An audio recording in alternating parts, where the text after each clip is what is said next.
अस्सलाम वालेकुम नाज़रीन, आपका मेज़बान उज़ैर खालिद आपकी खिदमत में हाजिर है। और दुआ ज़हरा का केस एक ऐसा केस बन चुका है जिसमें रोज़ाना कोई नया जो है हम रुख जो है, कोई नया मोड़ जो है वो देखते हैं। अभी रिसेंटली एक यूट्यूबर ने उनसे इंटरव्यू लिया और इंटरव्यू में उन्होंने क्या क्या इंकिशाफात किए, दुआ का क्या क्या कहना था और ज़हीर का क्या क्या कहना था। उसके बाद दुआ के वालिद साहब की जानिब से जो है रिएक्शन आया उस इंटरव्यू के ख़िलाफ़, और ये सब केस में अब आगे होने क्या जा रहा है, इसी सब मामले पे बात करने के लिए मेरे साथ फयाज़ रामी साहब मौजूद हैं। पहले भी हमारे शो में आते रहे हैं और बड़ी इन्फॉर्मेटिव, बड़ी काम की चीज़ें जो हैं वो बताते हैं। फयाज़ साहब, वेलकम टू द शो। सबसे पहले मैं आपसे ये जानना चाहूँगा कि एक इंटरव्यू जो है वो बड़ा मशहूर, बड़ा वायरल हो रहा है बच्ची का, और वो वायरल ऐसे हो रहा है कि हम देख रहे हैं कि वो जो यूट्यूबर हैं, पहले उन पे तो मैं बाद में बात करूँगा, पहले मैं बात करूँगा वो जो बच्ची ने बातें की हैं। बच्ची बात करती है कि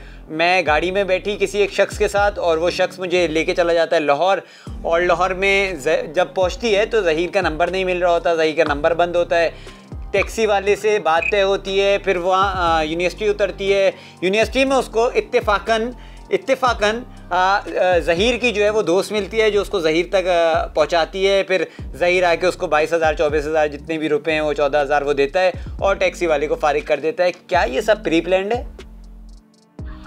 सर, इसमें तो कोई शक नहीं है। ये जो इश्क इस स्टोरी में बताया गया है, इतना पक्का इश्क तो मेरा ख्याल रांझे का भी नहीं था कि जो बगैर हीर को देखे ही पहुंच गया उधर। हीर रांझे से राब्ता किए बगैर ही पहुंच गई उधर पंजाब यूनिवर्सिटी।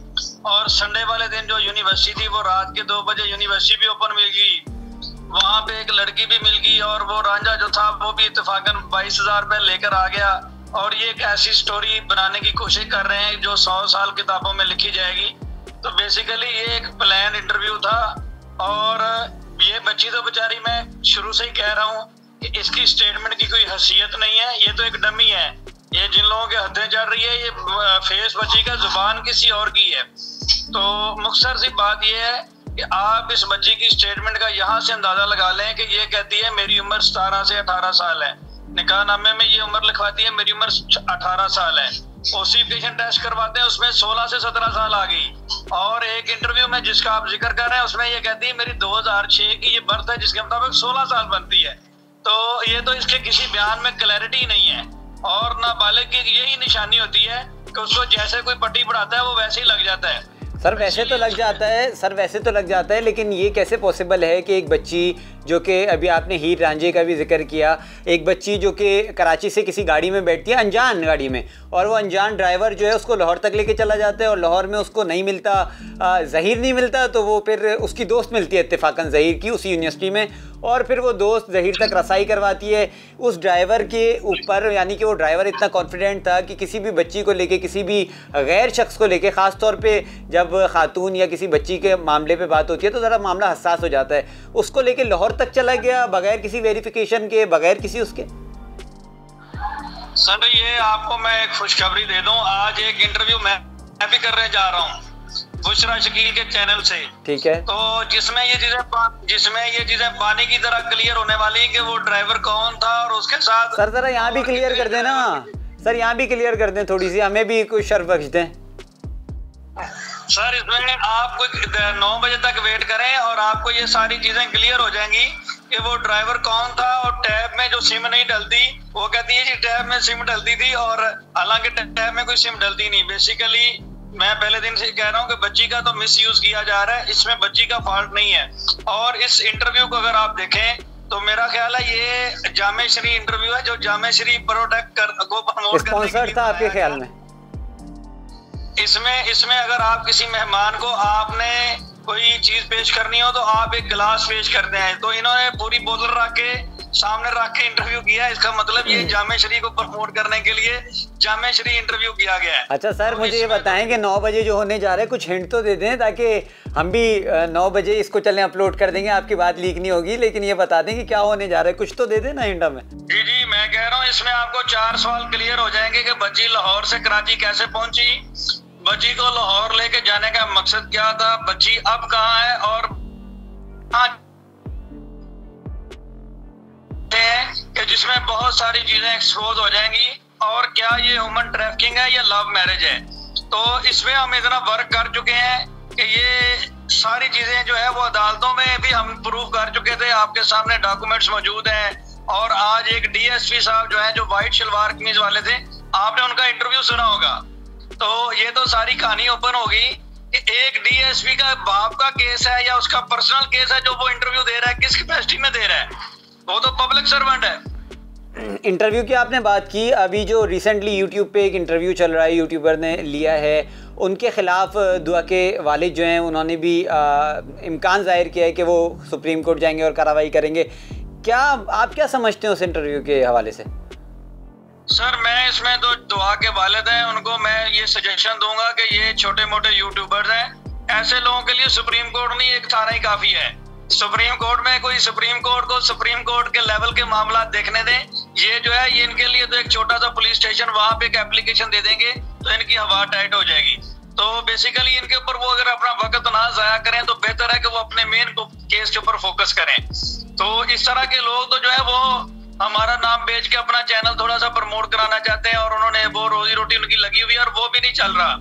वो भी आपने देखा कि वो जो इंटरव्यू है उसमें कितने कट लगे हुए हैं, आप मीडिया के बंदे हैं, और वो 5-6 घंटों की मेहनत के बाद एडिट करके वो चलाया गया है, और जगह जगह पे उसको काट करके एडिट कर करके वो चलाया गया है। सर लेकिन इंटरव्यू में सर इधर एक बात ये सवाल बनता है कि दुआ से किसी का भी राब्ता नहीं हो रहा था, यानी कि सिंध हाई कोर्ट कह के थक गई, आईजी साहब की नौकरी चली गई, लेकिन जो इंटरव्यू लेने वाली थी, जो इंटरव्यूअर थी, उनका ये कहना था कि मेरा कोई ज़राए नहीं था, दुआ और ज़हीर खुद मेरा ज़राए थे, खुद मुझे सब कुछ बताते थे।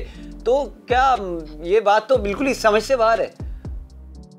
सर दुआ और ज़हीर मुझे नहीं पता कि आप में और उसमें क्या फर्क है, आपको क्यों नहीं बताते, या पूरी दुनिया में सिर्फ एक यूट्यूब चैनल वाला ये यूट्यूबर जो है इसको ही मिलते हैं और इसको ही एक्सक्लूसिव इंटरव्यू देते हैं। अल्लाह करे आपको भी दे दें और हकायक हमारे भी कुछ व्यूज आ जाएंगे जी।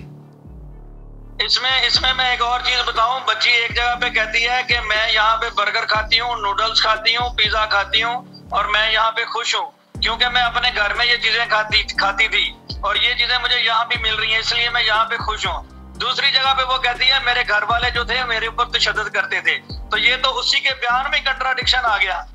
एक जगह पे कह रही है मुझे पिज्जा खिलाते हैं, बर्गर खिलाते हैं, नूडल्स खिलाते हैं, एक जगह पे कह रही है कि तशद्दुद करते हैं। तो ये जो यूट्यूबर है, मैं इसको ये बताना चाहता हूँ कि अगर आपने नकल के लिए भी अकल की जरूरत होती है, अगर उसको कोई आपने बयान याद करवाना ही था तो ये चीजें तो नोट कर लेते हैं कि टैब में सिम नहीं डलती और ये सारे मामला।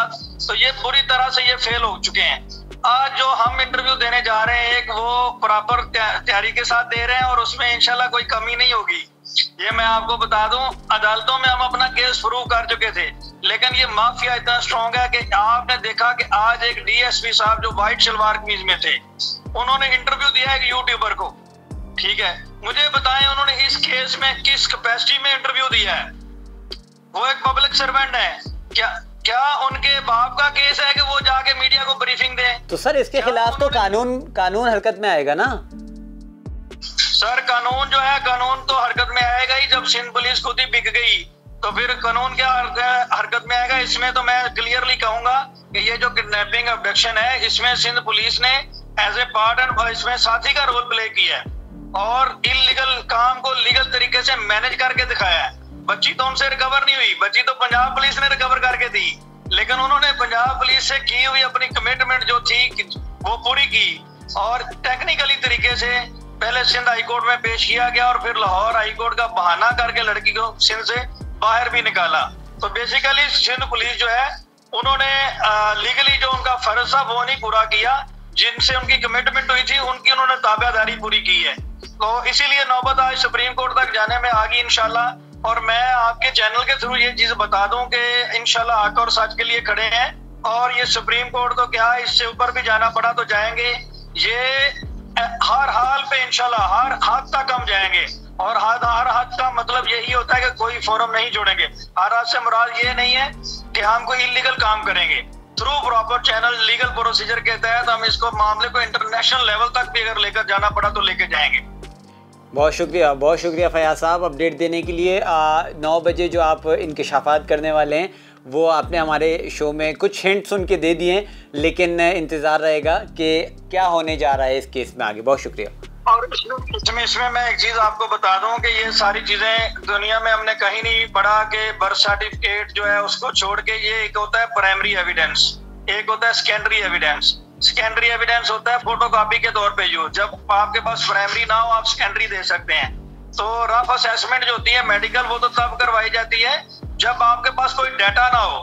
तो जब मेहदी साहब के पास तो पूरा डाटा है, हम अपना केस प्रूव कर चुके और अनफॉर्चुनेटली वो पुलिस की, सिंध पुलिस की मेहरबानी की वजह से उन्होंने करना यह था कि मेहदी साहब के डॉक्यूमेंट्स की नादरा से वेरिफिकेशन करवा के एक रिपोर्ट सबमिट करनी थी अदालत में कि ये डॉक्यूमेंट्स जेन्युइन है और उनके ऊपर एक डिसीजन आ जाना था। लेकिन उन्होंने, क्योंकि डिफेंस काउंसिल के साथ वो मिले हुए थे और एडवोकेट जनरल साहब भी माशाल्लाह उनका साथ दे रहे थे, तो उन्होंने मामले को, कहते हैं कि जो केस हल ना हो या किसी को खराब करना हो तो उसमें आप कोई डेंट डाल दें, उसमें कोई ना कोई आप कंफ्यूजन डाल दें। तो ये कंफ्यूजन डालने के लिए जो 5वीं क्लास का जो एक कॉन्फिडेंशियल डॉक्यूमेंट होता है जो कोर्ट में जाके खुलना होता है, और आपको पता है वो आधे घंटे में वायरल हो गया।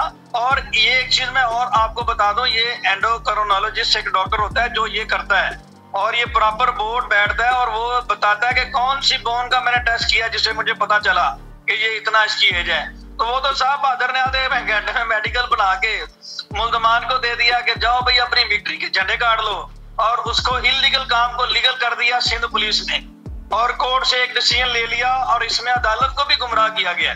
मैं ये समझता हूँ इसमें जजेस का कोई रोल नहीं है, अदालतों को जैसी रिपोर्ट पेश की गई, जैसी पिक्चर दिखाएगी वैसा डिसीजन आ गया। तो इंशाल्लाह हम सुप्रीम कोर्ट में एक प्रॉपर चीजें मैनेज करके जा रहे हैं, लीगल तैयारी करके जा रहे हैं और अल्लाह ताला हमारी मदद करेगा और आधा तो चीजें आज ही क्लियर हो जाएंगी इंशाल्लाह। 9 बजे आपके लिए एक सरप्राइज है, सरप्राइज आने वाला है। बहुत शुक्रिया रामी साहब। मेरे साथ फयाज रामी साहब मौजूद थे जो कि बता रहे थे, जिन्होंने सारी तफसील दी और कुछ अहम इंकशाफात का जिक्र किया, जो अहम इंकशाफात आज होने जा रहे हैं। और वो इंकशाफात अब देखते हैं कि ये केस जो है किस तरफ ऊँट जो है वो किस करवट जो है वो बैठेगा और केस का ये जो मामला है, ये जो मामला है, ये कब जो है वो हल होगा। इसी के साथ अपने मेज़बान उज़ैर खालिद को इजाज़त दीजिए। अल्लाह हाफिज़। वॉइस ऑफ नेशन की वीडियोस देखने के लिए हमारा चैनल सब्सक्राइब कीजिए और बेल के आइकॉन पर क्लिक कीजिए ताकि आप हमारी तमाम आने वाली वीडियो से बाखबर रह सकें।